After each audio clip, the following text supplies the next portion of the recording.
పశ్చిమ బెంగాల్లో రాజకీయం మలుపులు తిరుగుతోంది. తృణమూల్ కాంగ్రెస్ ను ఓడించడమే కాదు, చీలికలతో పూర్తిగా నిర్వీర్యం చేసేస్తున్నామని సంబరపడిన బీజేపీకి రాష్ట్రంలో చోటు చేసుకున్న ఓ అత్యాచార ఘటన షాక్ ఇచ్చింది. బొరుయిపూర్లో జరిగినటువంటి ఈ ఘటనలో నిందితుడిని పోలీసులు ఎన్కౌంటర్ చేసినా ఆ ప్రకంపనలైతే ఇంకా కొనసాగుతున్నాయి.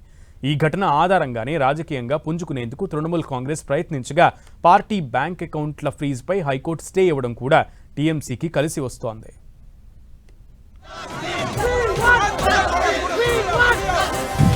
సువేందు అధికారి ప్రభుత్వంపై దీదీ ప్రెజర్ పాలిటిక్స్. బాలిక అత్యాచారం ఘటనలో తీవ్రమైన ఒత్తిడిలోకి నెట్టేసిన మమత ప్రకటనలు. నిందితుడి ఎన్కౌంటర్తో రిలాక్స్ అయిన బీజేపీ సర్కార్. తృణమూల్ కాంగ్రెస్ బ్యాంక్ అకౌంట్లపైన హైకోర్టు రిలీఫ్. కొత్త ప్రభుత్వం ఏర్పడి 2 నెలలు కాకముందే మమతా బెనర్జీ తన అనుభవమంతా రంగరించి బీజేపీ ప్రభుత్వానికి చుక్కలు చూపిస్తున్నారు. ఓవైపు తన పార్టీనే తన నుంచి లాగేసే ప్రయత్నాలు చేసినా చాలా త్వరగా రివైవ్ అయినట్లు కనిపిస్తోంది. దానికి బరుయిపూర్లో చోటు చేసుకున్న ఓ అత్యాచార ఘటన దోహదపడింది. జూలై 4న సాయంత్రం 4:30 సమయంలో స్నేహితురాలి పుట్టినరోజు బహుమతి కొనేందుకు ఇంటి నుంచి బయలుదేరిన 12 ఏళ్ల బాలిక తిరిగి రాకపోవడంతో కుటుంబం పోలీసులకు ఫిర్యాదు చేసింది. కానీ పోలీసులు సకాలంలో చర్యలు తీసుకోలేదు. దీంతో తామే సీసీటీవీ ఫుటేజ్ చూసి దర్యాప్తు చేపట్టి నీటిలో ముంచి చంపిన దారుణాన్ని బయటపెట్టారు. పోస్ట్మార్టం నివేదిక ప్రకారం ఆ బాలికను అత్యాచారం చేసి తలపై బలమైన వస్తువుతో కొట్టి అప్పటికి ప్రాణాలున్నప్పుడే గన్ని బ్యాగ్లో పెట్టి కొలనులో విసిరారు. ఊపిరితిత్తులు, కడుపులో నీరు ఉండడం దీన్ని నిరూపిస్తోంది. ఈ విషయం వెలుగులోకి రాగానే బరుయిపూర్ గ్రామమంతా ఆగ్రహంతో రగిలిపోయింది. దీంతో ఈ ఘటనను తనకు అనుకూలంగా మలుచుకునేందుకు తృణమూల్ కాంగ్రెస్ అధినేత్రి మమతా బెనర్జీ రంగంలోకి దిగారు. కాళీఘాట్ నుంచి బయటికి రాకుండా పోలీసులు అడ్డుకున్నారంటూ ఆరోపించిన ఆమె బీజేపీ సర్కార్ ఎందుకు బాధిత కుటుంబాన్ని పరామర్శించలేదని విమర్శలకు దిగారు. దీంతో సువేందు సర్కార్ డిఫెన్స్ లో పడింది.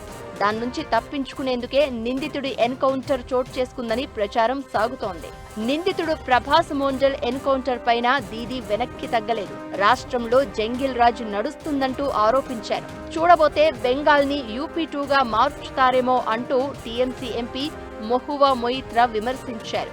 దీంతో బీజేపీ సర్కారుకు టీఎంసీనే ఎజెండా ఫిక్స్ చేసినట్లయింది.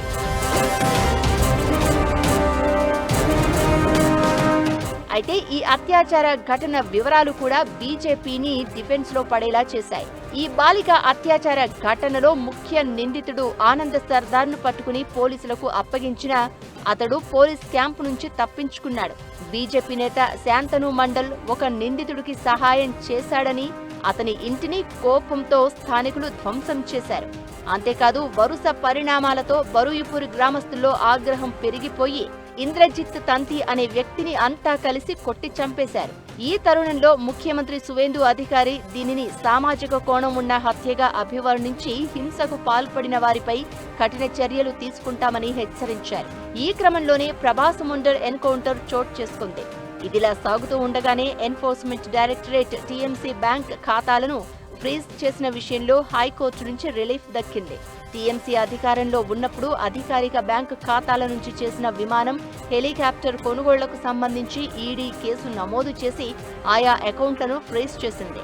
అందులో 440 కోట్ల మేర డబ్బు ఉంది. దీనిపై టీఎంసీ కోల్కతా హైకోర్టును ఆశ్రయించింది. ఈ కేసును విచారించిన హైకోర్టు గురువారం ఫ్రీజ్ పై స్టే ఇచ్చింది. దీంతో రాజకీయంగా కూడా తృణమూల్ కాంగ్రెస్ అధినేత్రి బలంగా పుంజుకుంటున్నట్లయింది.